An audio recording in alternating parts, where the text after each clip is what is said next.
আসসালামু আলাইকুম ক্রিকেট প্রেমী বন্ধুরা, সকলকে স্বাগত।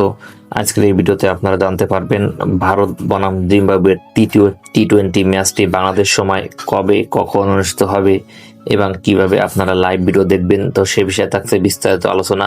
তো ভিডিওটি আপনারা সম্পূর্ণ দেখতে থাকুন। ক্রিকেট প্রেমীদের জন্য আবারও দারুণ এক ম্যাচ। প্রথম টি-20 ম্যাচে ভারত 7 উইকেটে জয়লাভ করেছে এবং দ্বিতীয় টি-20 ম্যাচে ভারত 90 রানে জয়লাভ করেছে। তৃতীয় টি-20 ম্যাচে ভারত কি তাদের আধিপত্য ধরে রাখতে পারবে নাকি জিম্বাবুয়ে ঘুরিয়ে দাঁড়িয়ে চমক দেখাবে?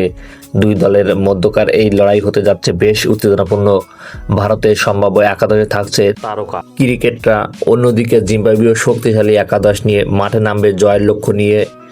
ভারত বনাম জিম্বাবুয়ের তৃতীয় টি-20 ম্যাচটি অনুষ্ঠিত হবে 26শে জুলাই বাংলাদেশ সময় বিকেল 5টায়। আপনারা কিভাবে লাইভ ভিডিও দেখবেন? আপনারা টি এক্সপোর্ট ট্রফি অ্যাপের মাধ্যমে খেলা দেখতে পারবেন। এছাড়া আপনারা ইউটিউব ও ফেসবুকের মাধ্যমে সরাসরি লাইভ ভিডিও দেখতে পারবেন। ভিডিওটি শিক্ষামূলক তথ্য দেওয়ার উদ্দেশ্যে তৈরি করা হয়েছে। তো ভিডিওটি যদি ভালো লাগে তাহলে লাইক, কমেন্ট, শেয়ার ও সাবস্ক্রাইব করে পাশে থাকবেন।